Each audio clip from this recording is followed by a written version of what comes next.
영생하도록 보전하리라. 사람이 나를 섬기려면 나를 따르라. 나 있는 곳에 나를 섬기는 자도 거기 있으리니 사람이 나를 섬기면 내 아버지께서 그를 귀히 여기시리라. 아멘. 네.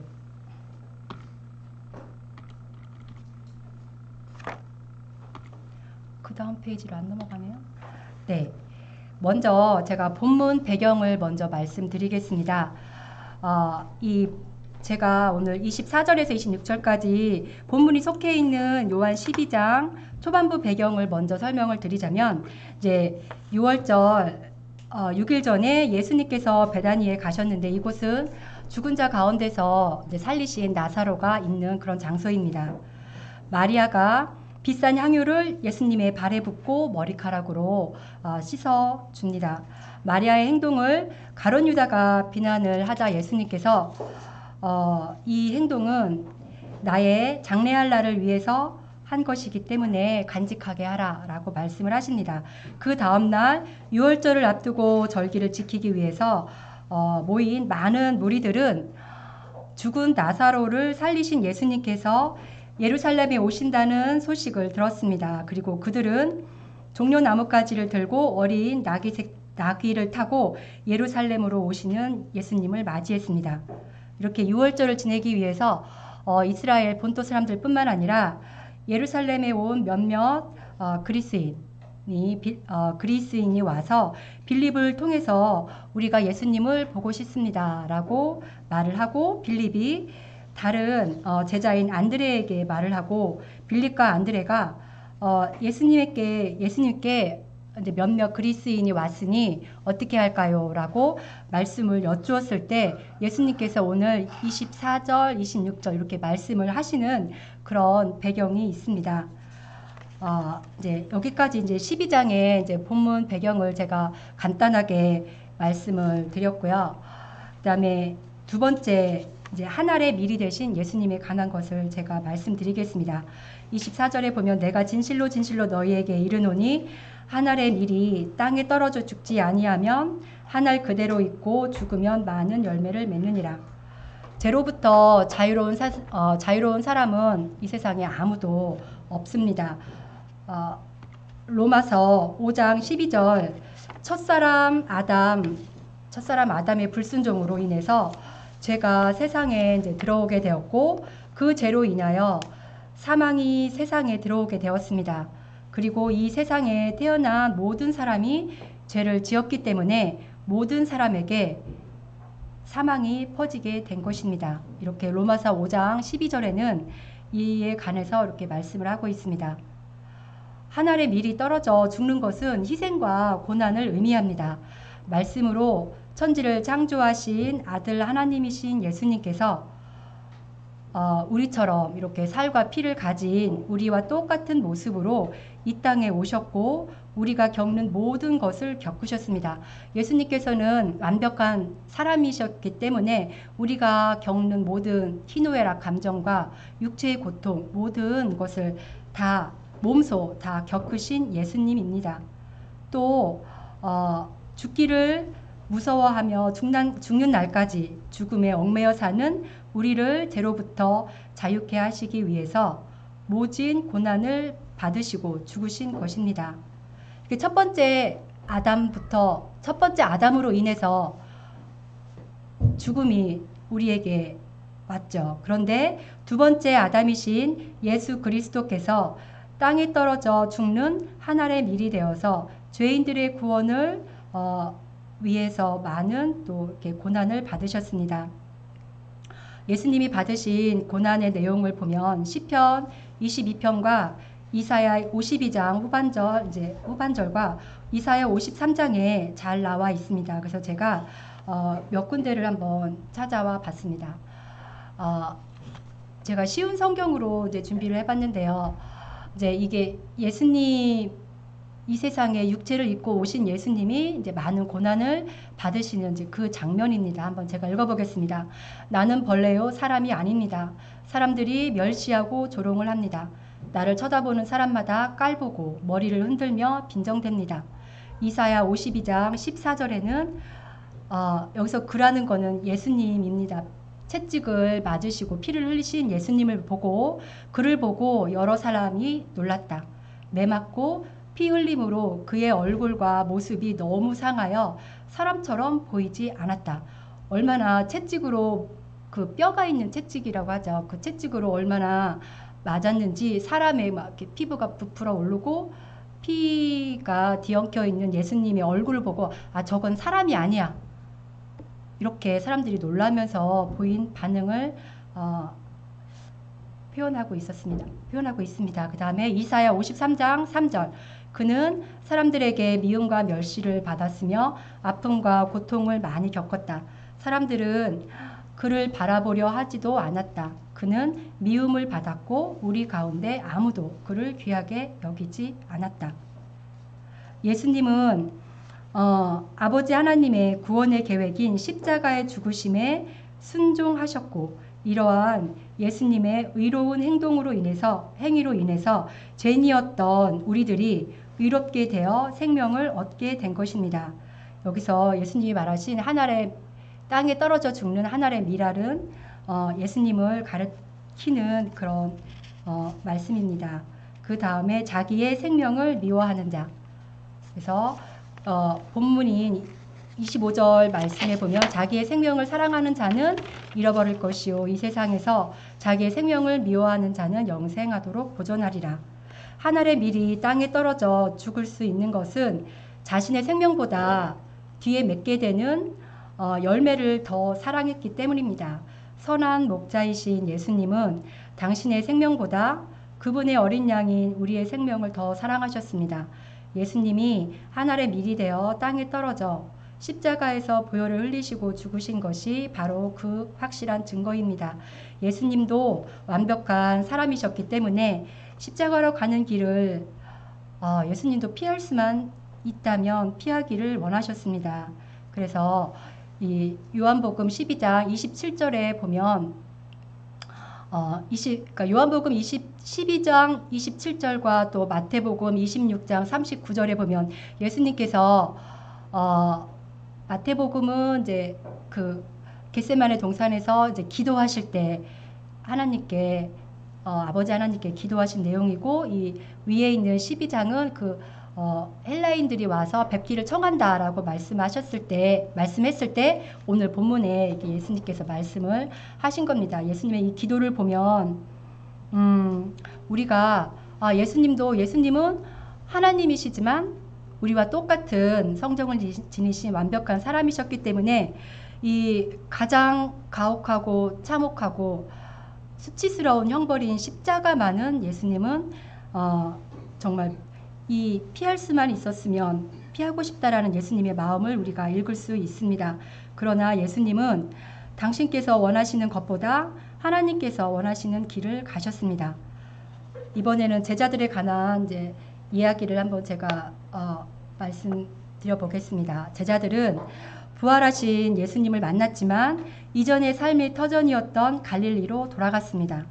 예수님은 자기 사람을 사랑하시되 끝까지 사랑하셨기 때문에 자기를 십자가 지시기 전에 자기를 버린 제자들 또 부활하신 그 모습을 봤는데도 자기 고향으로 돌아간 제자들을 끝까지 사랑하셨습니다. 외면하지 않으시고 실망하지 않으시고 그들을 찾아갔습니다. 그리고 제자들이 앞으로 해야 할 또 사명을 어린 양을 먹이는 그런 사명을 맡기셨습니다. 제자들은 아버지 하나님께서 약속하신 성령을 받은 이후 자신의 생명보다 부활하신 예수 그리스도를 증거하는 것을 더욱 소중하게 생각하게 되었습니다. 베드로와 요한이 성전 미문에서 구걸하던 걷지 못하는 자를 고치고 나서 이를 표적을 보고 믿는 사람들이 많아졌습니다. 그러자 그들을 시기했던 대제사장들과 사두개인들에게 붙잡히고 감옥에 갇히기도 했습니다. 그들의 경고와 위협에도 사람의 말을 듣는 것보다 하나님의 말씀을 듣는 게 옳다고 담대하게 말을 했습니다. 그리고 그들은 또 두 번째 또 투옥이 되었는데 자기들에게 신문하는 대제사장들에게 말했습니다. 사람보다 하나님께 순종하는 것이 마땅하다고 담대하게 말을 했습니다. 이것은 어쩌면 자기들이 죽을 수도 있는 상황이었습니다. 왜냐하면 대제사장은 이 사도들을 정말 죽이려고 작정을 했기 때문입니다. 하나님께서 죄인 구원을 위한 일을 하실 때 우리와 같이 사람과 같이 일하시기를 원하십니다. 그래서 준비되고 헌신된 한 사람이 참으로 중요하고 나 자신이 그런 사람이 되는 것이 중요합니다. 내 생명을 아끼고 내 영광을 귀하게 여기는 사람은 하나님께 쓰임받기에 합당하지 않습니다. 자기 자신의 목숨을 더 귀히 여기는 삶을 살 것인가?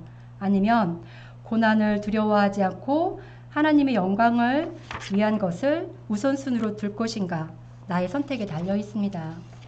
하나님의 뜻에 따라 죽음으로 하나님의 뜻을 완수할 수도 있고 죽음까지는 가지 않지만 내가 살아가는 동안에 세상으로부터 받는 불이익 또는 엄청난 위경도 있을 수 있고요. 또는 어떤 괴로운 고통 가운데 우리가 좁은 길을 걷는 그러한 삶을 살 수도 있습니다. 예수님의 이 하늘의 미랄이 되어서 죽으신 예수님의 그 죽음은 허무하게 죽음으로 끝나지 않았습니다. 베드로전서 1장 3절에 이런 말씀이 있는데요. 예수님은 죽은 자 가운데서 사망을 이기시고 부활하셨습니다. 부활하신 예수 그리스도를 통해서 우리의 영이 거듭나고 우리의 육신은 죽지만 예수님처럼 부활의 소망을 갖게 된 것입니다. 그 다음에 파트는 예수님을 이제 섬기는 자에 대한 말씀을 제가 전하겠습니다. 요한복음 12장 26절 말씀을 보면 사람이 나를 섬기려면 나를 따르라. 나 있는 곳에 나를 섬기는 자도 거기 있으리니 사람이 나를 섬기면 내 아버지께서 그를 귀히 여기시리라. 우리는 매 순간 무엇인가를 선택하며 살아갑니다. 정말 하찮게는 내가 점심때 짬뽕을 먹을 것이냐, 짜장면을 먹을 것이냐, 이렇게 사소한 선택에서부터 내가 삶을 선택할 것이냐, 죽음을 선택할 것이냐, 이런 중요한 문제까지 다양한 선택들을 하면서 우리는 살아갑니다. 이 선택은 우리가 정말 죽을 때까지 해야 하는 그런 선택입니다. 때로는 나의 선택이 올바른 선택이 될 수도 있고 때로는 내가 지혜롭지 못하고 분별하지 못해서 하지 말아야 할 최악의 선택을 하기도 합니다. 예수님을 나의 구원자로 믿는 증인과 제자는 예수님께서 가신 길을 따라가야 하는 것이 마땅합니다. 증인은 자신이 보고 들은 것을 전하는 사람이 증인이고 제자라는 것은 스승의 뜻을 계승하며 먼저 걸어간 스승의 발자취를 따라가는 사람들이 바로 제자입니다. 예수님은 마태복음 7장 13절 14절에 이렇게 말씀하셨습니다. 좁은 문으로 들어가라. 멸망으로 인도하는 문은 크고 그 길이 넓어 그리로 들어가는 자가 많고 생명으로 인도하는 문은 좁고 길이 협착하여 찾는 자가 적다라고 말씀하셨습니다. 예수님께서 가신 길은 협소하고 찾는 일도 별로 없지만 그 길 끝에는 생명이 있습니다. 자신의 자존심을 지키면서 눈앞의 영광을 취할 것인가 아니면 나의 주님을 위한 고난과 역경을 선택할 것인가 우리 각자 자신의 몫입니다. 주님과 같은 곳을 바라보는 우리가 되기를 원합니다. 그런데 본문 요한복음 12장 42절에서 43절 그 말씀에 보면 예수님을 믿는 관리들이 많았다고 합니다. 그 중에 하나가 니고데모가 될 수도 있겠죠. 이렇게 예수님을 믿는 관리들이 많았지만 그들은 바리새인들 때문에 드러나게 내가 예수님을 믿는 사람입니다. 라고 말하지 못했고 또 출교를 당할까봐 이 출교라는 거는 공회의 모임 이런 거를 이제 못하는 거겠죠. 출교를 당할까봐 두려워했습니다. 하나님의 영광보다 자신의 안위와 생명을 더 사랑하는 편을 그들은 선택을 한 것입니다. 진정으로 예수님을 섬기는 자가 되지 못했습니다. 이제 제가 이제 간단하게 준비를 했기 때문에 벌써 이제 맺은 말인데요. 오늘 본문으로 잡은 한 알의 밀이 땅에 떨어져, 그러니까 한 알의 밀로 땅에 떨어져 죽으신 예수님을 본받아 살아간다는 것은 자신의 목숨을 아까워하지 않고 죽을 각오를 하고 주님을 위해서 살아가야 한다는 의미라고 생각합니다. 기독교 역사를 보면 수많은 사람들이 그렇게 했습니다. 우리는 죽기까지 예수님을 따르겠다라는 결단과 각오를 하는 단계까지 성장을 해야 합니다. 누군가의 한 사람의 희생이 없다면 우리가 살고 있는 이 땅에 복음이 전해질 수 있었을까요? 또한 이 땅에 자유민주주의 정치체제, 국민들에게 주권이 주어지고 자유가 보장되는 나라를 건국하는 데에도 수많은 사람들의 피 흘림이 있었습니다. 건국전쟁, 이념전쟁을 하면서 자신의 목숨을 초계와 같이 버린 사람들이 있었기에 오늘의 대한민국이 있습니다. 얼마 전에 상영된 건국전쟁이 아니고 제가 읽은 건 건국전쟁이라는 책이 있는데요. 이 책에 소개된 어떤 일화를 제가 잠깐 소개하겠습니다. 이 건국전쟁은 1945년 8월 15일 광복절로부터 시작해서 1948년 8월 15일 우리나라 대한민국이 건국된 날이죠. 이 3년간의 시간을 기록한 건국전쟁입니다. 이 책을 읽고 제 마음에 깊이 남는 일화가 하나 있습니다. 북에서 살던 어떤 젊은 청년입니다. 월남한 젊은 청년인 용승대. 우리는 한 번도 들어본 적이 없는 이름입니다. 이 젊은 청년 용승대는 공산주의자들과 싸우다가 처참하게 맞아서 죽음을 맞이했습니다. 그의 시신을 수습하기 위해서 부모님이 오셨는데 자기의 아들이 매질을 당해서 처참한 몰골로 죽어있는 그 시신을 보고 이제 울면서 이 부모가 한 말입니다. 제 나라가 아닌 일본군으로 나가서 죽기도 했는데 건국을 위해서 공산당을 무찌르다가 갔으니 그들에 비하며 원통할 것도 없다. 이런 불상사가 났다고 해서 사기가 떨어져서는 안 된다.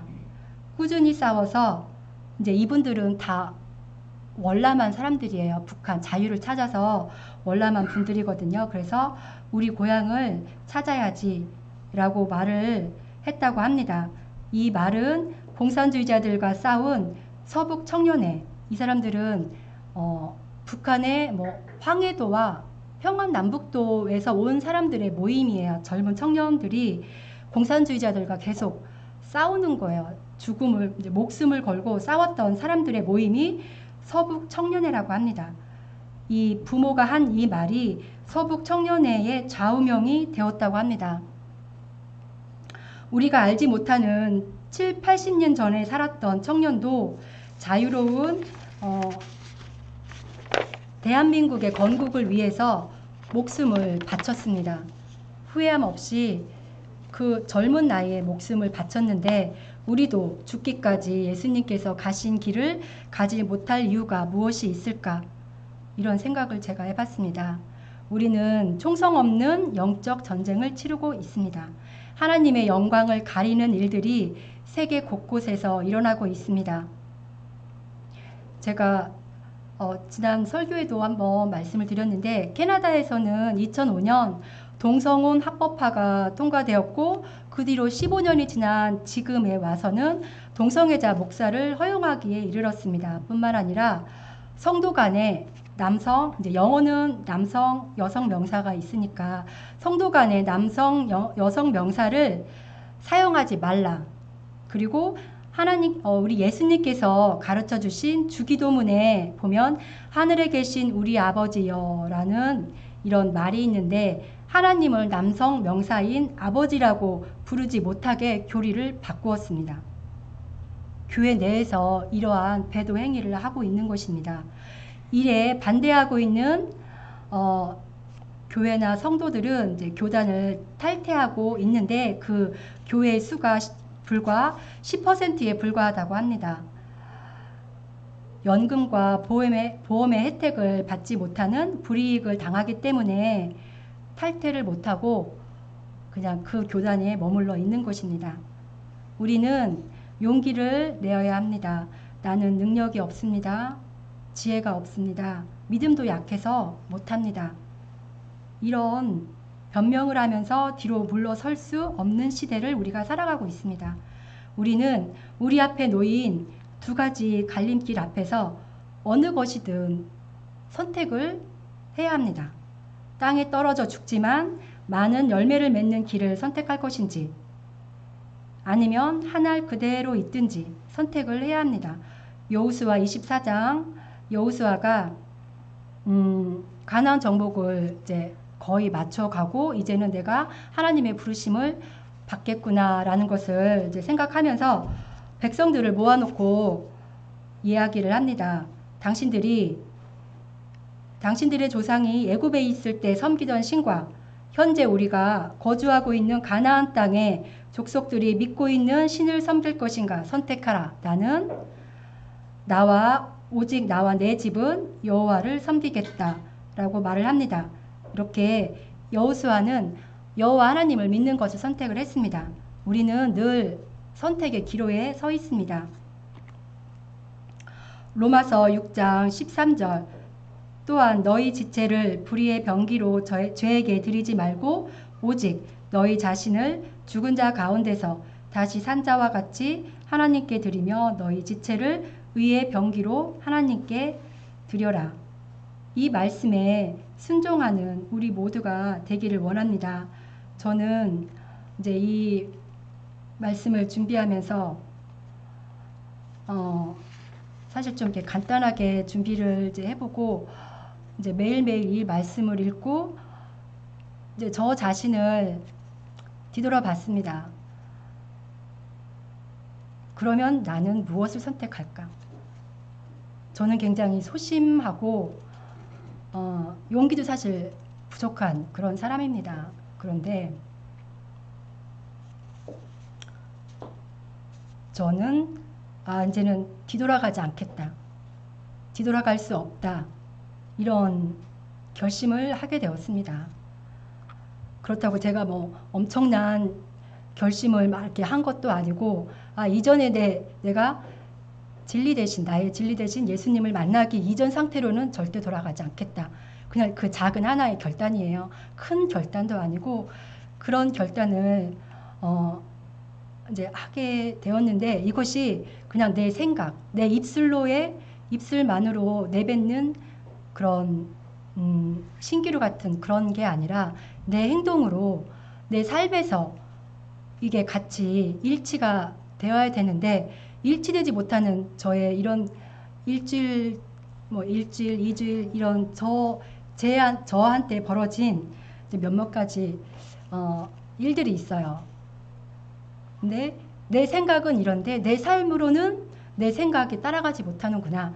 이런 좀 마음이 들어서 이 말씀을 준비하면서 양심의 가책도 조금 받고 이건 아니지. 내가 생각으로만 하면 안 되지. 이런 반성을 이제 하게 되었는데 이제 어떤 분들은 저보다 더 앞서가신 분도 있고 저와 비슷한 단계에 있으신 분도 있고 저보다 조금 뒤에 있는 분도 있으실 거라고 생각합니다. 우리 모두 여기에서 내가 현재 머물고 있는 이 단계에서 머물지 말고 어쨌든 한 발짝 더 이렇게 한 발짝을 내딛는 이런 용기를 갖게 되는 우리 모두가 되었으면 좋겠습니다. 제가 이렇게 오늘 오후 예배를 마치도록 하겠습니다. 제가